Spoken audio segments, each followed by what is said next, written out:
நான்காமின் உள்ளங்களே, வசந்த நவராத்திரியினுடைய பூஜையில் கலந்து கொள்வதற்காக இங்கே குழுமியிருக்கிறீர்கள். நாளை தினம் ராமபிரான் பிறந்த நாளான ராமநவமி. நான்காமின் ராமபிரான், அதை உங்களுக்கு நான் நினைவுபடுத்த வேண்டும். ஏன்னா பிராமண வஞ்சகன்றது புறையோடி போய்விட்டது. அவங்க எப்படின்னா, கண்ணபிரான் சொல்கிறார், வினையாற்ற கடமைப்பட்டு இருக்கிறாய், வினை பயனை விளைவிப்பவன் திருடன்ற. அந்த பிராமணன் கம்ப்ளீட்டாக அந்த வினை பயனை விளைவிப்பவன். அப்படின்னா அவன் பேசுகிற விதம், எழுதுகிற விதம் பார்த்தீங்கன்னா இவங்களெல்லாம் பிராமணன்றவன் நினைக்க வைக்கிறது. அப்புறம் நீ எங்கேயாவது ஒருத்தர் ஆனால் கேட்டால், நாங்கள் எங்கேயுமே பிராமணன்னு சொல்லி நீ காட்டு அப்படின்றது. அந்த மாதிரி அந்த வினை பயனை விளைவிப்பவன் திருடன் பிராமணன். என்ன சொல்ல, இப்படி பச்சையாக திருடன்றீங்க, மோசக்காரன்றீங்க, வஞ்சகான்றீங்கன்னா சாமின்னா நான் என்ன பண்ணுறது? நான் படைக்கலை இந்த உலகத்தையோ இல்லை பிராமணர்களையோ நான் படைக்கலை. பெரியவங்க சொல்லிட்டு போயிடறாங்க, மற்றவங்க கேட்கறதுக்கு தயாராக இல்லை. சத்தியமின்றி இருப்பான் அவன் தான் பிராமணன் அப்படின்ட்டு சொல்லிட்டு போயிடாரு திருமூலர். ஆனால் ராஜாங்களே கேட்கல. என்ன ஆள் எடுத்து கருவறையில் விட்ட உடனே அப்புறம் அவர் என்ன போராட்டம் நடத்துவாரா, கொடி பிடிப்பார்? அதெல்லாம் ஒன்றுமே இல்லை. அரசர்கள் இந்த வேலையை செஞ்சு தொட்டு வேந்தர்களும் அழியான்ட்டு போனார். இது அழிஞ்சு போச்சு. பாகரம்தான் பொல்ல வியாதி வரனார், கொரோனா போச்சு, பஞ்சமும் மாமியார். இது வரப்போகுது. வரணுன்றது நம்ம எண்ணம் இல்லை. ஆனால் அதுக்கு முன்னால் திருந்தக்கூடிய வாய்ப்பு இருப்பதாக தெரியவில்லை. இப்போ நீங்கள் பஞ்சம் வரலை இன்னும். ஆனால் திருமூலர் வாக்குப்படி ஒன்று ஒன்றா நேகுது. பார்ப்பனே கருவறை பூஜை விட்டு இதெல்லாம் நடக்கும்னாரு, நடந்துக்கினே வருது பஞ்சம். சரி, முன்னெச்சரிக்கை நடவடிக்கை நாத்திகர்களை விடுங்க, நீங்கள் தான் ஆஸ்திகர்களாச்சு. முன்னெச்சரிக்கை நடவடிக்கை இப்போவே பார்ப்பனே கருவறை பூஜை விட்டு வெளியேற்றிட்டு நல்ல பக்திமான்கள் தமிழர்களை விட்டு பூஜை பண்ணி அந்த பஞ்சம் வராமல் தடுக்கலாம்ல. தடுங்களை பார்க்கலாம், யாராவது ஒருத்தராவது. செய்ய மாட்டாங்க. அது பேர் தான் விதின்றது. ஏன்னா சீர்கொண்ட நந்தி தெளிந்துரைத்தானே என்னார். நந்தி தேவர் சொல்லிட்டார், இவ்வளோ தான் அவங்க விதி, இவ்வளோ தான் அவனுக்கு பாப்பான் கருவறை போய் செய்வான், இதெல்லாம் நடக்கும் அப்படின்ட்டார். அதுக்கு அப்புறம் என்ன ஆகும்னு எனக்கு தெரியாது. ஒருவேளை அதற்கு பிறகு வீரபிரம்மேந்திரர்கள், ஆந்திராவோட வீரபிரம்ம, அவர் என்ன நடக்கும்ன்ட்டு அவர் சொல்லிட்டு போயிடுறார். நான் பிராமின், அது வேறு சொல்லி ஆகணும், இல்லைனா அவர் பிராமணன் டபக்குன்னு மாற்றி விட்ருவாங்க. நான் பிராமின். அப்போ அவரும் ஒரு இடத்துல சொல்கிறாரு, பார்ப்பனன் பொருள் எடுத்து கொடுக்க சூத்திரன் கருவறை பூஜை செய்கிற நாள் ஒன்று உண்டுன்ட்டு போயிட்டார். அதுக்கு பிறகு புத்தி செஞ்சாலும் செய்யலாம். இது ஒருத்தன் இது என்ன போட்டோன்னா இதுக்கு ஒரு பார்ப்போம், ஐயோன்றான், இது ஐயோவா அடப்பாங்களா. அதுக்கப்புறமா உலகம் அந்த மாதிரி அவங்கள அந்த பிரெயின் வாஷ் பண்ணி அவங்களே அந்த பார்ப்ப குருமார்கள் அவங்கள நம்ம ஒஸ்தின்னு வளர்த்து வச்சுக்கிறாள். ஆனால் நடைமுறையில் அவன் மட்டம் காட்டிக்கினே இருக்கும். புரியுதா? அப்போ அந்த அறம்னு ஒன்று இருக்கிறது. அதுக்கு பேர் மாரல் கவர்மெண்ட்டுன்னு பேர். படித்தவர்கள் அதை பற்றிலாம் தெரிந்து கொள்ளுங்கள். மாரல் கவர்மெண்ட் ஆங்கிலத்தில் சொன்னாலும் சரி. மறந்தும் பிறன் கேடு சூழற்க சூழின் அறம் சூழும் சூழ்ந்தவன் கேடுன்னு இருக்கு இல்லையா திருக்குறள். அறம் சூழும், மறந்தும் மற்றவனுக்கு கெடுதி செய்யாத, செஞ்சுன்னா அறம் உனக்கு கெடுதி செய்யணும்னு சொல்லு. அறம்ன்றது தான் அதான் மாரல் கவர்மெண்ட். நம்ம சித்திரபுத்திரம் கணக்கு இருக்குது, அதெல்லாம் மேலே பார்த்துருந்தாங்கிறான் அப்படின்றதெல்லாம் இதில் வந்துடும். அப்போ அந்த அறம்ன்றது அது துல்லியமாக இதெல்லாம் செயல்படுத்தும். அதை தான் அவங்க சொல்லிட்டு போவோம், இந்த மாதிரி நடக்கும், இந்த மாதிரி நடக்கும் அப்படின்னு சொல்லிட்டு. அதுக்கு முன்னால் நம்ம என்ன பண்ணணும், சரி நம்மளுக்கே அந்த நிலைமை வந்தது, பாப்பாவும் நுழைஞ்சான், புழுவுனா, அரசாங்க ஏமாத்தினா, பெண்களை அமுச்சு, பிராமண பெண்களை அமுச்சு தனக்கு தேவையான இதுவெல்லாம் நிறைவேற்றிக்கினா, கேட்டால் சாஸ்திரம் அப்படின்னு சொல்லிட்டு இது பண்ணிக்கினா, அது சாஸ்திரம்னா அந்த சாஸ்திரம் உண்மையிலேயே சாஸ்திரமா இல்லை பாமனை விட்ட மூத்திரமா அவனுக்கு தெரியல. திருமூலர் ஒருத்தர் தான் சொன்னார், வேறு பெரிய அளவில் சொன்னதாக தெரியல. அப்போ அவங்க வஞ்ச விளையாட்டு விளையாடினே இருக்கிறான். அதனால் ஏன் அப்படி நடக்குதுன்னு தெரியல. உடனே கரெக்டாக அவங்க எவ்வளோ டேலண்ட்டுன்றான்ல, பிராமண திறமைன்றது பாப்பா முட்டுப்புள்ள திறமையாக இருக்குன்றாங்கள. நல்ல திறமையாக இருந்தால் பரவாயில்ல, இது கெட்ட திறமை. அங்கே இயேசுவை கொலை பண்ணிட்டு இங்கே நோண்டியதை மூச்சு விடாமல் அப்படியே மெயின்டைன் பண்ணிட்டானுங்க 2000 வருஷம். அவ்வளோ டைட்டாக இருந்து மெயின்டைன் பண்ணிட்டானுங்க. அந்த அளவுக்கு அவனுக்கு அதை. ஆனால் மகான்கள் கிட்ட ஞானிகள் கிட்ட மறைக்க முடியாது. அதனால் திருமூலர் பார்த்த உடனே அவனுக்கு ஒரு பெரிய நிலையில் தேவகுமார நிலையில் இருக்கிற ஒருத்தரை கொலை பண்ணிட்டு வந்துக்கிறானுங்க. ஆனால் அவருக்கு பார்த்த உடனே கண்டுபிடிச்சிக்கிறார். அதனால தான் சத்தியம் இருக்காது இவனுக்கிட்ட, நம்பாதான்ட்டார் டக்குன்னு. சத்தியம் இருக்காது இவன்கிட்ட, பக்தியும் இருக்காது. ஏன்னா பக்தி இருந்தால் கொலை பண்ணுவானே இயேசுவை, பக்தியும் இருக்காது, பரன் உண்மையும் இருக்காது. ஏன்னா இயேசு வந்து தேவகுமாரன்றாரு, ஆனால் இவனுங்க இயேசுவை துரோகி பொய்யன்றானுங்க. அதனால் பரன் உண்மையும் இருக்காது இவன்கிட்ட. பரன் உண்மை இருந்ததுன்னா இயேசு தான் தேவகுமாரன்னா அவர் சொல்கிறது முன்னாடியே இவனுக்கு சொல்லணும். தேவகுமாரன் ஏன் 3 கிழக்கு தேசத்துலேருந்து 3 ஞானியர்கள் வந்தாங்க. அவர் பிறந்த உடனே வந்து அவர் வணங்கிட்டு போகிறாங்க. எங்களுக்கு வந்து அந்த நட்சத்திரம் வழிகாட்டியதுலாம் அவங்களுக்கு எப்படி தெரிஞ்சுது? பிறந்த உடனே இவர் தேவகுமாரன் பெரிய இது செய்ய வந்துட்டார் அவங்களுக்கு எப்படி தெரிஞ்சுது? ஏன் இந்த பாப்புற பரிசேயர் சதுசேயர்கள் ஸ்கிரைப்ஸ் இவங்களுக்கு ஏன் தெரியல? அதனால தான் அவர் இவன்கிட்ட பரன் உண்மை இருக்கா, பரன் உண்மை இருக்கிற அவங்களுக்கு தெரிஞ்சுடுது. ஆனால் இவங்களுக்கு அவரை துரோகி அப்படின்னு இவ்வளவும் சொல்கிறார். சொல்லியும் கேட்க மாட்டேறமா நம்பால். அப்போது என்னென்னா அதுதான் வெறுமனே ஃபிசிக்கலாக வெளியில் வரைக்கும் பக்தி பண்ணிட்டு போயினேங்கிறான் நம்பால். அவங்க உள்ளத்தில் வெள்ளத்தணையது மலர் நீட்டம் மாந்தரதும் உள்ளத்தணையது உயர்வுன்னு அந்த உள்ளத்தை பக்குவப்படுத்தினவங்க தான். அவங்க உள்ளம் பக்குவப்படுத்துறது தான் ஆன்மீகமே. முட்டாள்தனமாக ஒருத்தர் நேற்று பதிவு போகிறோம், இவங்க அவ்வளோ வெளிநாட்டில் போய் கோடிக்கணக்கில் சம்பாதிக்கிறோம், அது நீ வந்து பிச்சைக்காரன். ஆன்மீக விலகத்துக்கு அதுவும் நான் சொல்கிறேன் அந்த இதுலேயே போகிறேன். நான் அதான் சொல்கிறேன், இயேசுபிரான் சொல்கிறாரு, புறச்சடங்கை பெரிதுபடுத்தி உங்களை நீங்களே பெரிய சுத்தபத்தமானவன்னு காட்டிக்கிறீங்களப்பா. உள்ளத்தை பொல்லாங்க நிறைந்திருக்கிறதே அதை சுத்தம் செய்யணும் போயிடும். அதை சொல்லணும் வரேன். அந்த வீடியோ கிடையாது போடுறோம். அது வந்து பெரிய பணக்காரனாக இருக்கிறது, அது வந்து புறத்தில் இருக்கிறதா, அது அகத்தை விழுகுதா, அந்த அளவு கூட இல்லாத தான் பித்தேரும் மூட பிராமணர் தாமன்றே முடிச்சார் திருமூலம். மூடாமல் அவங்ககிட்ட போய் விலகம் சொல்ல நீ மாலையே முடியாது. தெரியுதா? நீ எவ்வளோ விலகம் சொன்னாலும் அவன் சொல்கிறதையும் சொல்லின்னு இருக்கும். ஏன் எல்லா இடத்துலையும் அவன் ஸ்லோகம் சொல்கிறதே சொல்கிற ஸ்லோகம் அது. அதனால் அதில் ட்ரெயின் அப் ஆகிட்ட உடனே அவன் என்ன சொன்னாலும் அப்படி கேட்டோம் ஆமாம் யோகோ நம்மளது ஏற்றுக்கிறான் போகுதுன்னு உடனே இல்லை திரும்ப அவன் என்ன சொல்லணும் அதையே சொல்லுவான். நீ வேணா பிராமணன்கிட்ட ஆர்கியூ பண்ணி பாருங்கள். முன்சரியாக பண்ணாதையும் அவளை விட்டு துஷ்டனை கண்டா தூர விலகுன்ற மாதிரி பாப்பாவனை கொண்டா பறந்து ஓடி விடுங்க. என்ன ரொம்ப கெடுதி அவங்களோட இது. ஆனால் அவன் பார்த்தீங்கன்னா எல்லாத்தையும் கேட்டுப்பான். இந்த விவாத மேடை இதெல்லாம் நடத்துகிறாங்கல்ல, ஒருத்தவங்க டிஸ்கஷன்லாம் நிறைய இதில் டிவி சேனல் அதெல்லாம் கூட நீ ஒன்றா பாருங்கள். அவன் எல்லாத்தையும் கேட்டுப்பான். அவன் சொல்கிறான் கேட்டு ஆமான்ட்டு அவனோடனே எல்லாம் ஆமாம் ஒதுக்க போகிறான் பொழுதுன்னு பார்த்தோன்னே அவன் என்ன சொல்ல வந்தானோ அதையே தான் திரும்ப சொல்லுவான். புரியுதா? சொல்லி அந்த மாதிரி போவான். அது மாதிரி அவனுக்கு பித்தியரும் கூட அவனெல்லாம் ஒன்று மூர்க்கரோடு முரணியல்னு சொல்லியிருக்கிறாங்க. வெறுமனே தெரிஞ்சுங்க, நம்ம ஒன்றுமே செய்ய முடியாது. ஏன்னா திருமூலர் சொன்னது பஞ்சம் வர்றது தடுத்துட்டாங்கன்னா திருமூலர் சொன்னது பொய்யின்னு ஆகிடும். அதுக்காகவே கூட பஞ்சம் வந்தாலும் வரும், தடுக்கவே முடியாது. ஆனால் இப்போ ஆரம்பிச்சின்னா பஞ்சம் வந்த பிறகு புத்தி வந்து அதுக்கப்புறம் எதையும் சொல்லலை. அவர் கொஞ்சமாவது காப்பாற்றலாம், நம்ம நாட்டை காப்பாற்றலாம். ஏன்னா கருவறை பூஜை நீங்கள் நினைக்க முடியாது, சாதாரண விஷயம் இல்லை. அதுவும் பெரிய பெரிய சிதம்பரம் கோயில், மதுரை மீனாட்சி அம்மன், திருவண்ணாமலை கோயிலில் அந்த கருவறையில் போய் நிற்கிற பூஜை செய்கிற ஆள் அவனுடைய எண்ணம் வந்து அந்த கலசம் வழியாக போய் பிரபஞ்சத்தில் பரவும். அதனால தான் அந்த இடத்துல நல்லவனை போடணும் அப்படின்னாங்க. சரிதா?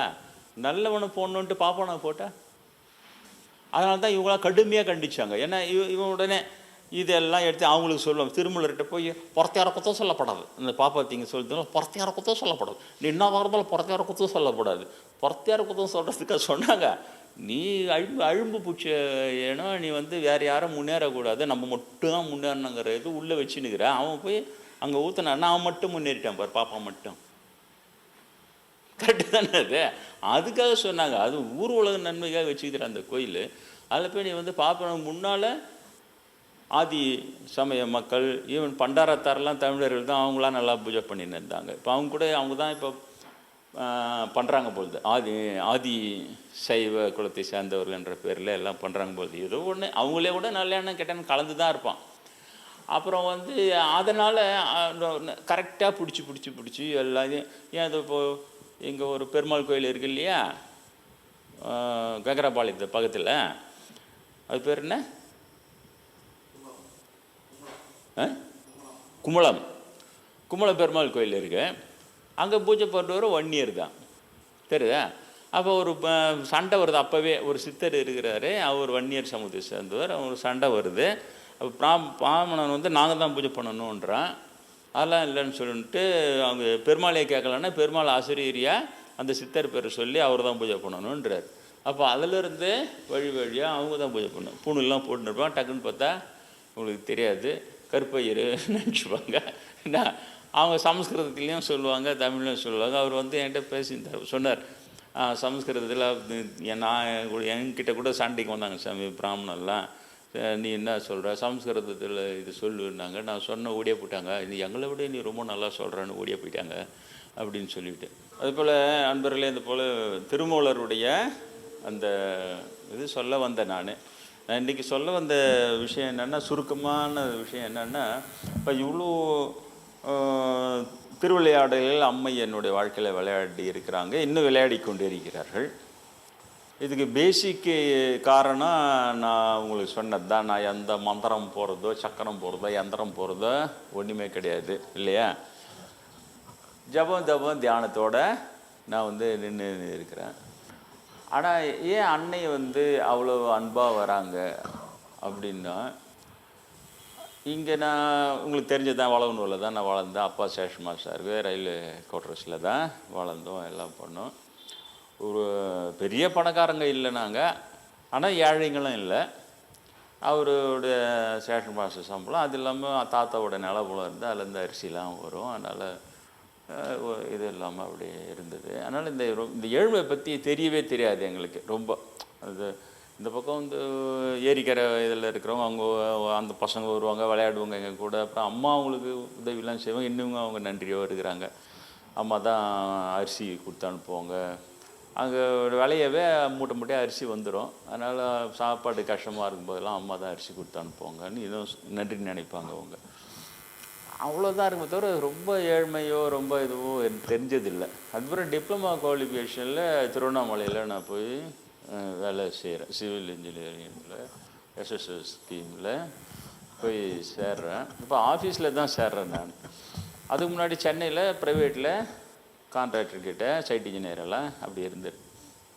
கவர்மெண்ட் ஜாப்னவே சரின்னு அதில் போய் சேர்றேன். அப்போது ஆஃபீஸ் ஒர்க்காக ஒரு நாள் எங்கள் ஏடி அசிஸ்டன்ட் டிவிஷனல் இன்ஜினியர் என்ன சொன்னார், நாளைக்கு வந்து சண்டே தானே, லீவு தான், ஜமீன் கூடலூரில் நம்ம ஸ்கீமில் ஒரு ஸ்கூல் பில்டிங் நடக்குது, காங்கிரீட் போடுறாங்க, நீ வாயப்பா அப்படின்னார். சும்மா ரிலாக்ஸ்டாக வந்துட்டு சைட் ஒர்க்கு கொஞ்சம் அப்படி பார்த்துட்டு வாயேன் அப்படின்னாரு. சரி சார் வரேன்ட்டு அப்புறம் நாங்கள் ஆஃபீஸு ஸ்டாஃப் எல்லாமே போயிருந்தோம். அதுக்கு போனால் அப்புறம் காங்கிரீட்லாம் போட்டாங்க. எனக்கு ஏற்கனவே சென்னையில் சைட் ஒர்க்கு எக்ஸ்பீரியன்ஸ் நிறைய இருக்குது. சும்மா லைட்டாக அப்படி பார்த்துக்கினே எப்படி பண்ணுறாங்க அப்படின்னு. அப்போ இந்த மதியம் சாப்பாடு லஞ்சுக்கு விட்டாங்க. விட்டோடனே எங்களெல்லாம் கூட்டின்னு போய் அந்த கான்ட்ராக்டர் நல்லா படை பாயசெல்லாம் சாப்பாடெல்லாம் போட்டு சாப்பிட்டுட்டு அப்படி வந்தால் அந்த மதியம் சாப்பாடு அந்த ஜனங்களுக்கு கான்ட்ராக்டர் ஏற்பாடு பண்ணி அவர் தான் போடுறார் அந்த வேலை செய்கிற ஜனங்களுக்கு. அப்போ நாங்கள் சாப்பிட்டுட்டு வந்து அங்கேருந்து பார்க்குறோம். பார்த்தா அந்த ஜனங்களில் முக்கால்வாசி பேர் வந்து அந்த டவல் இருக்குல்ல, அந்த சாப்பாடை வாங்கிறதுக்கு டவலை வந்து அக்கில் ஒரு மணி இப்படி இது பண்ணிக்கினே இந்த பக்கம் விரிச்சிக்கின்னு அந்த டவலில் அந்த ஆத்ம கப்பில் அடித்து போடுறப்பில் அப்புறம் எல்லாருக்கும் போட்டு முடிச்சோடனே கொஞ்சம் இருக்குது. அப்போ அதுக்கு சொல்ல, சாரே அதுதான் மீதி இருக்குது, ஏன் வீணாகர் எங்களுக்கு கூட அப்படின்னு. அதெல்லாம் கொடுக்க முடியாது. ஆனால் உண்மையிலே நான் பார்த்ததே இல்லை, துணியில் சாப்பாடு வாங்கி நான் பார்த்ததே. அப்படியே எடுத்துன்னு போகுதுங்க, அது துணியிலே வச்சுக்கின்னு அப்படியே உக்காந்துக்கின்னு அந்த துணியில் இருக்கிறது அப்படியே எடுத்து சாப்பிடுது. என்னால் அதை உண்மையில் ஒரு அதிர்ச்சி வைத்தியம் மாதிரி ஆகி போச்சு. எனக்கு ஷாக் ஆகிட்டு. நான் இதுவரையும் நான் மாதிரி பார்த்தேன். மனுஷங்க வந்து சாப்பாடை துணியில் வாங்கி அந்த துணியில் வச்சு சாப்பிட்றதுன்றது எனக்கு ஒரு பெரிய அதிர்ச்சி ஆகிடுச்சு. அப்போ அதை கேட்டேன், என்ன உங்களுக்குலாம் ஒரு தட்டு கூட இல்லையா அந்த சாப்பாடை வாங்கிறதுக்கு அப்படின்ட்டு கேட்டவுடனே, என்ன சார் இது எங்கள் ஊரில் இருந்ததே 2 தட்டு, அது எங்கள் பசங்க 2 பேரும் அவனுக்கு வாங்கினு அதில் சாப்பிட்றானுங்க, அப்போ எங்கிட்ட வேறு என்ன இருக்குது, நாங்கள் துணியில் தான் வாங்கினோம். அது எனக்கு ரொம்ப அதிர்ச்சி ஆகிடுச்சு. என்னால் ஜீரணிக்க முடியல. இப்படி ஒரு ஏழ்மை, ஒரு சாப்பாடை ஒரு தட்டில் கூட வாங்கி சாப்பிட முடியாத அளவுக்கு ஒரு ஏழ்மை நான் நினச்சி கூட பார்க்கல. ஜமீன் கூடலூர்னு இந்தியாவிலேயே பெரிய மாதா கோயில் 2 அதில் அது ஒன்றா பெரிய மாதா கோயில் கட்டிக்கிறான். எல்லா ஏழைங்களுக்கும் கிறிஸ்டியனாக மாற்றி வச்சுக்கிறான். ஒன்று மார்ட்டின்னு லூதர்னு பேர் மட்டும் கிறிஸ்டியன் பேராக இருக்குது. ஆனால் ஏழ்மை அந்த அளவுக்கு இருக்குது. அது கொஞ்சம் என்னால் ஜீரணிக்க முடியாமல் நான் அப்படியே நடந்து அந்த வயக்காட்டு பக்கமாக போயிட்டு, அப்புறம் ஒரு 19 வயசு போயிட்டு அங்கே போய் தனியாக போய் ஒவ்வொன்றும் அழுதுட்டேன். நான் என்னால் இது பண்ண இவங்க எதுக்கு அழறதுக்கு ஒரு மாதிரி அங்கே போய் ரொம்ப அழுதுட்டு, ஒருவேளை நம்ம பின்னால் பெருசாக நம்ம நிறைய சம்பாதிச்சோம்னா இது நம்மளுக்குன்னு வாழாமல் இந்த ஏழைங்களுக்காக வாழணும், இந்த வறுமையெல்லாம் போகணும், ரொம்ப தீர்மானமாக அது. ஏன்னா இப்படி ஒரு கொடுமை நாட்டில் இருக்கக்கூடாது. தட்டு கூட இல்லாமல் துணியில் வாங்கி சாப்பிட்ற அளவுக்கு ஒரு சக மனிதன் இருக்கிறான். நம்ம பார்த்துக்கினே நம்மளால் எதுவுமே செய்ய முடியல சொல்லிட்டு ஒன்றும் முடியல என்னால். ரொம்ப அழுதுட்டு அதுக்கப்புறம் என்னை தேடுறாங்க, எங்கே போனார் அப்புறம் வந்துட்டேன். யார்கிட்டையும் எதுவுமே சொல்லலை. கிட்டத்தட்ட அதுக்கு பிறகு தான் உண்ணாமலை அம்மன் என்கிட்ட பேசுனது. நான் இந்த பரிசுத்த வாழ்வாளரான இல்லை ஞானம் வரும் நீ ஞானியாக, அப்புறம் தான் ஞாபகம் வருது. அப்போது அது முன்னாடி இருந்து இங்கே இந்த வழி நடத்துகிறாங்க, இங்கேருந்து எல்லாத்தையும் கொண்டு வராங்க. இருந்தாலும் அவங்க இன்னும் அந்த அம்மை நம்ம அதிகமாக நெருங்கிறதுக்கு ஒரு ஆக்சஸ் எதுவாக இருக்குதுன்னா நம்மிடம் இருக்கிற பிறருக்கு மேலே இருக்கிற அந்த அன்பு கருணை, அதுதான் அவங்களுக்கு அதிகமான தகுதியாக தெரிகிறது. அதனால் அதை நீங்கள் தயவு செஞ்சு புரிஞ்சு அன்னையின் அருள் பெறுவதுன்றது அப்படியே பூஜையாக பண்ணிவிட்டு அப்படியே ஒரு சக்கரமாக போட்டு யந்திரமாக போட்டு அது எவ்வளோ பாப்பா பண்ணிக்கிட்டோம். புரியுதா? நமக்கு அது இல்லை, உள்ளன்பு தான் தகுதி இல்லையா? அது அப்புறம் தான் ஞாபகம், இப்போ எனக்கு ஞாபகம் இல்லை. அதுக்கப்புறம் ஒரு 3 நாள் கழிச்சு ஒன்று ஓஹோ அதுக்கு பிறகு தான் உண்ணாமலை அம்மன் அதை பண்ணாங்க அப்படின்ட்டு அது ஒன்று சொல்லணும்னு நினச்சி நான் அந்த பிறருக்காக அழும் கருணை உள்ளவர்களுக்கே வெளிப்படுவாய் போற்றி அது ஒன்று. அப்புறமா நான் திரும்ப பிஇ போயிட்டு வேலையெல்லாம் ரிசைன் பண்ணிவிட்டு சிதம்பரத்தில் பிஇ படிக்கும்போதும் அதே நிலை தான் வருது. 83 அந்த பிளாக் ஜூலை 83 இதில் இலங்கையில் தமிழரில் படுகொலை பண்ணுறானுங்க. இங்கே தமிழன் கறி கிடைக்கணும், தமிழன் தலையை வெட்டிட்டு வெறும் முண்டத்தை மட்டும் தொங்க விட்டு ஆட்டு இது தொங்க விடல அந்த மாதிரிலாம் தொங்க விட்டு அந்த ஃபோட்டோலாம் டிஸ்பிளே பண்ணி அதை பார்த்தோன்னே எனக்கு ஒன்றுமே முடியல. அப்போ தான் அந்த டிசிஷன் எடுக்கிறேன் நான், நம்ம இலங்கைக்கு போய் சண்டை போகணும், இவ்வளோ பெரிய குடும்பம் நடக்குது அப்படின்னு சொல்லிட்டு. ஆனால் அந்த மெஸ்ஸில் காலையில் டிஃபன் சாப்பிட்றதுக்காக உட்காருவோம். அந்த பேப்பர்லாம் பார்த்தோன்னா டிஃபன்லாம் சாப்பிட்டுட்டு அதுக்கப்புறம் இளமையாக்கினார் கோயில் அங்கே இருக்குது. சிதம்பரம் கோயிலுக்கும் எங்கள் மேன்ஷனுக்கும் நடுவில் அந்த கோயில் இளமையாக்கினார். திருநீலகண்டர் இது நடந்ததில்லை, திருநீலகண்டரை இளமையாக்கினார். அவங்க முதுமை இதை மூழ்கி எழுந்தோடனே இளமையாக்குறாங்கல்ல, அதனால் இளமையாக்கினார் கோவில் அது. அப்போ முன்னாடி கோபுரம்லாம் இருக்காது, இடிஞ்சு போயிட்டுருக்கும், கட்டி முடிக்க முடியாத இந்த கோயில் அது. இப்போ எல்லாம் கட்டி முடிச்சிட்டாங்க. அப்போது அங்கே தான் போனேன். அப்போ தான் உங்களுக்கு நான் சொன்னேன், அப்போ தான் சண்டை போட போகிறான்னு முடிவு பண்ணி ஆவடி அப்போ செமஸ்டர் லீவில் ஆவடி சாமிக்கிட்ட போய் பேசும்போது நான் இந்த மாதிரி இலங்கையில் சண்டை போட போகிறேன் அப்படின்றதுக்கு அவர் என்னப்பா என்னடா என்ன இது மாதிரி சத்திரியனாக பிறந்தா தர்ம யுத்தம் செஞ்சு வீரமரணம் அடையணும், அப்போ தான் அடுத்த பிரிவில் பிராமணனாக பிறப்பான், அப்போ ஞானம் வரும்னு இதில் கீதையில் சொல்லிக்குது. காஞ்சி பெரியரும் அதை இது பண்ணிடுறோம். அப்புறம் தான் அவர் அதெல்லாம் திருத்தினார். அது மாதிரிலாம் இல்லை, அவங்க எதோ சொல்கிறாங்க. அப்புறம் பிரம்மேந்திரிட்ட வந்தோடனே அன்றைய மாலையும் அவர் வகுப்புலையும் அவர் அதெல்லாம் இல்லை, அப்போ தான் வர்ணம் இல்லை, ஆசிரமம் இல்லை, தர்மம் இல்லை, ஒரு மண்ணும் இல்லைன்னு சொன்னார். எல்லாம் மனித அடி இருக்குது, கடவுளுக்கு சம்மந்தம் இல்லை சொல்லிவிட்டு அதெல்லாம் அவர் சொன்னார். அவரும் சொல்லி இதே மாதிரி தான் நிறைய பேரை திசை திருப்பிடுது. வர்ணாசிரம விளக்கன்றது ஆன்மீகத்தில் முன்னேறக்கூடியவன் நீ, ஆனால் உன்னை பாரு போய் சண்டை போட்டு சாவுன்னு உன்னை இப்படி திருப்பி உன்னை வீணாக்கிடுது. அதனால் எச்சரிக்கையாக இது மாதிரி நிறைய பேர் வீணாகிட்டாங்க, பல 100 விவேகானந்தர்கள் வீணாகிட்டாங்க எல்லாம் சொன்னார். ரொம்ப போல்டான சாமிகள் இவனும் சொல்கிறோம். ஒரு பிராமணாக இருந்தார், பிராமணுங்க சுற்றி இருக்கிறவனுங்க பொண்ணு இருக்குனாங்க, அதெல்லாம் கரெக்டு தான். ஆனால் அதையும் அவரே சொல்லிட்டார், தனி மனிதன் என்னும் பொழுது நான் கோழை, சமுதாயத்தை வழிநடத்தும் பொழுது நானே மாபெரும் வீரன் அப்படின்லாம் சொல்லுவேன். அந்த வீரமாக அந்த உண்மையை சொல்லணும். அதெல்லாம் சொல்லி தான் என்னெல்லாம் அவர் தேத்தினார். அப்போது திரும்ப லீவ் முடிஞ்சு நான் போகிறேன் சிதம்பரம். போயிட்டு காலேஜ் திறக்கிறாங்க, போய் சேர போகிறேன். அப்போ தான் இளமையக்கிணர் கோயில் சுற்றி வந்தோன்னா எனக்கு ஆவடி சுவாமிகள் என்ன சொன்னாருன்னா, அங்கே துர்கா தாண்டவமாடுறா, நீ உன் கடமையை செய்ய, அவளுக்கு தெரியும் எது நல்லது கெட்டதுன்னு சொல்லிட்டு. அங்கே துர்கா தாண்டவம், நீ அதில் தலையிடாத, நீ உனக்கு படிப்பு அதில் கவனமாக இரு, நீ போய் படிப்போ அதெல்லாம் விட்டுடுன்னு. சரின்னு பெரியவங்க சொன்னால் கேட்குற இது என்கிட்ட இருந்தது. அதனால் சரி அவர் சொல்கிறாருன்னு. அப்புறம் குருநாதர் அதை சொல்லுவேன், பிரம்மேந்திரன் சொல்லுவேன். அப்புறம் திரும்பவும் அங்கே போனேன். அப்போது அந்த இளமையக்கிணர் கோயில் அப்படி சுற்றி வரும் பொழுது அந்த அன்றைக்கும் அதே மெஸ்ஸில் அந்த நியூஸ்லாம் நேரம் அந்த ஃபோட்டோலாம் பார்க்குறேன். திரும்ப என்னால் துக்கம் தாங்க முடியல. அப்போ திரும்ப இளமையக்கிணர் கோயில் அகஸ்மாத்தாக தான் சுற்றுவேன். துர்கை கிட்ட வந்தவுடனே ஆவடி சமஸ்வரன் ஞாபகம் வந்துடுச்சு. அப்போ அவங்கக்கிட்ட வேகமாக நீ தான் அங்கே தாண்டவம் மாறுற, நீ நினச்சா அந்த கொடுமைலாம் நிறுத்தலாம் அப்படின்ட்டு அதை ஆர்கியூ பண்ணுறேன். எனக்கு ரொம்ப துக்கம் தாங்கலைன்னும் போது தான் அப்போ தான் துர்கை சரியில்லைன்னு இறங்கி அதை சொன்னேன்.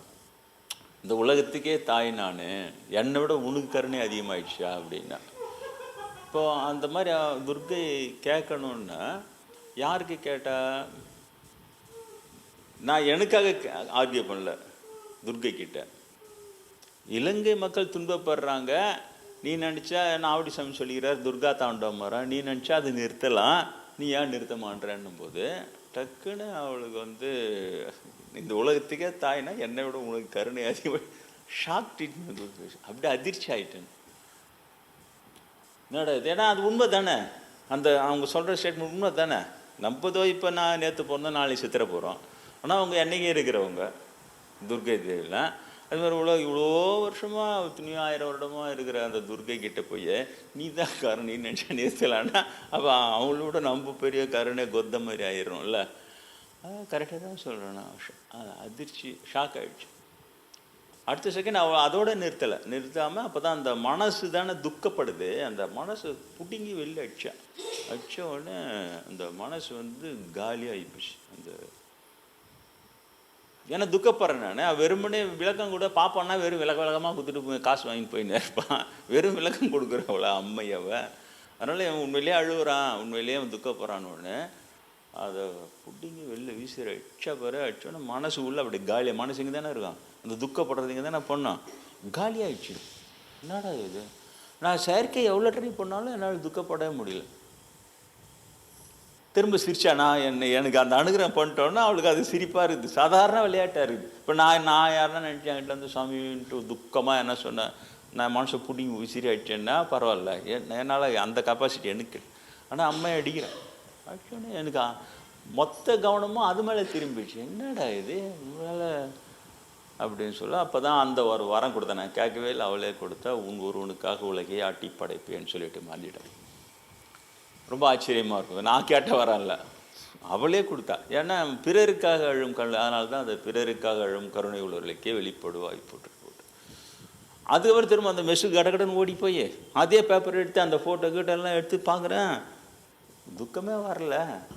ஏன் துக்கம், சுகம் துக்கம் ரெண்டுத்தையும் அனுபவிக்கிறது அந்த மனம். அந்த மனம் இல்லை, இப்போ காணாமல் போயிடுச்சு.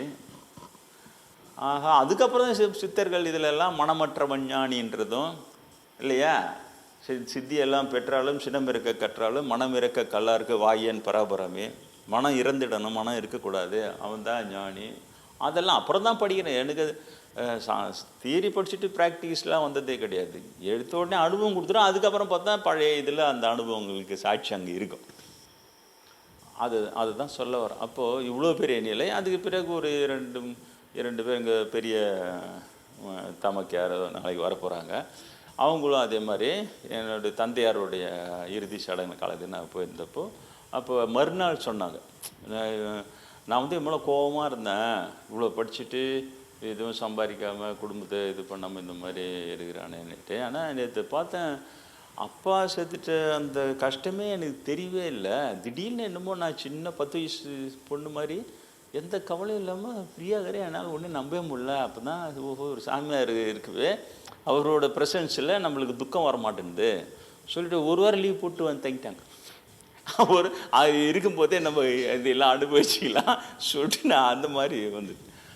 அதுமாரி இன்னொருத்தவங்களும் அங்கே நான் தவ வாழ்க்கையில் இருக்கும்போது பெரியம்மாவோட மருமகள் அவங்க தான் எனக்கு சுடு தண்ணியெல்லாம் கொண்டு வந்து குளிக்க கொள்ள எல்லாம். அப்புறம் அவங்களும் பெரியம்மா கிட்ட சொல்லிக்கிறாங்க. நான் சாமியாருக்கு வந்து எல்லா சாமியார் தான் சொல்லுவாங்க, பெரியம்மாவே என்ன அப்பான்னு தான் கூப்பிடுவாங்க. என்னப்பா அப்படின்வாங்க. அப்பா அம்மா யாருன்னா எதனா கஷ்டம்னா அப்பா கிட்ட சொல்லுமா அப்படின்வாங்க. அவங்கள அப்பான்னு கூப்பிடுவாங்க. அது சென்னையில் ஒரு நல்ல பழக்கம், அப்பான்னு கூப்பிட்ற பழக்கம். அப்போ வந்து அப்போ காவிலாம் போடவே இல்லை. அந்த தனிமையாக கொட்டாயில் இருப்பேன். எப்பயாச்சும் வெளியில் வருவேன் ஒரு வாரத்தில் ஒரு நாள். அப்போ டக்குன்னு வெந்நீர் போட்டுன்னு வந்து குளிக்கிறதுக்கு அங்கே பக்கெட் எடுத்து வைப்பாங்க. அப்புறம் குளிச்சுட்டு சும்மா ஒரு 10 நிமிஷம் பேசி திரும்ப போயிடும். அப்போ அவங்க சொன்னாங்க, அந்த குளிக்கிறதுக்கு வெந்நீர் எடுத்துன்னு போய் வச்சேன் சாமியாருக்கு. அப்போ சாமியார் வந்தார். அப்போ பார்த்தா என் மனசுலேருந்து யாரோ எதையோ பிடுங்கி போட்ட மாதிரி இருந்தது. அத்தை மனசு உள்ள காலியாயிடுச்சு. இது எனக்கு ரொம்ப அதிசயமாக இருக்குதுன்ட்டு எங்கள் பெரியம்மா கிட்ட சொல்லிடுறேன். அப்புறம் எங்கள் பெரியம்மா, என்னப்பா இந்த மாதிரி சொல்லுது. அப்போது இருக்கும். ஏன்னா அவங்க ரொம்ப கஷ்டத்தில் இருந்தாங்க, ரொம்ப துக்கமான சூழ்நிலை அவங்க சூழ்நிலை. அப்போ தான் எனக்கு ஞாபகம் வந்து, நம்ம துர்கை எப்படி நம்ம மனசை பிடிங்கி போட்டாலோ அதை போல் நம்மக்கிட்ட நெருக்கமாக வரும்போது அவங்கள துக்கப்படாமல் பார்த்துக்குது. அது பிடிங்கி போட்டுட்டு காலியாக்கிடுது. அவங்க கஷ்டம் தீரவே இல்லை, அந்த கஷ்டம் அப்படியே தான் இருக்குது. ஆனால் எனக்கு அந்த வெந்நீர் அடித்து கொடுக்குறத அந்த துண்டுலாம் அவங்க செஞ்சுன்னு இருக்குவே, ஆட்டோமேட்டிக்காக அதுக்கு ஆசீர்வாதமாக அது அவங்க மனுஷன் பிடிங்கி போட்டு காலி ஆகிடுச்சு. அவங்க அதிசயமாக சொல்லியிருக்கிறாங்க. என்னால் நம்பவே முடியல, எனக்கு எந்த கஷ்டமுமே தெரியல, உள்ளே அப்படியே காலியாகுது, கஷ்டப்படுறதுக்கு மனசே இல்லை, இது அதிசயமாக இருக்குதுன்னு அவங்க சொல்லியிருந்தார்.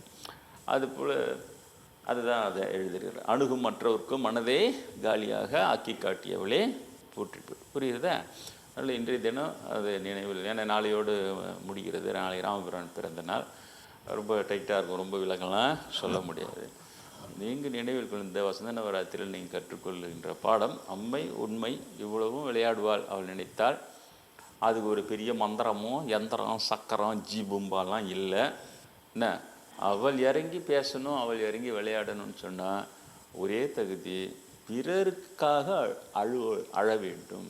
பிறர் கஷ்டத்தை பார்த்து நம் மனம் தானாக செயற்கை அழுவுறதில்லை. பிறர் கஷ்டத்தை பார்த்து மன அதிர்ச்சி அடைந்து தானாக யாருக்குன்னா அழுதுதுன்னா அந்த நொடி அம்மை வந்து இறங்கிடுவோம். வேறு எந்த இதுவுமே அதெல்லாம் இல்லை. அதை நினைவில் கொள்ளுங்கள். இப்பொழுது ஆஞ்சநேயர் அடியனுக்கு சொல்லிக் கொடுத்த 2 ராமநாம பஜனைகளை சொல்லிவிட்டு வசந்த நவராத்திரியின் 8ஆம் நாள் பூஜையை செய்யலாம்.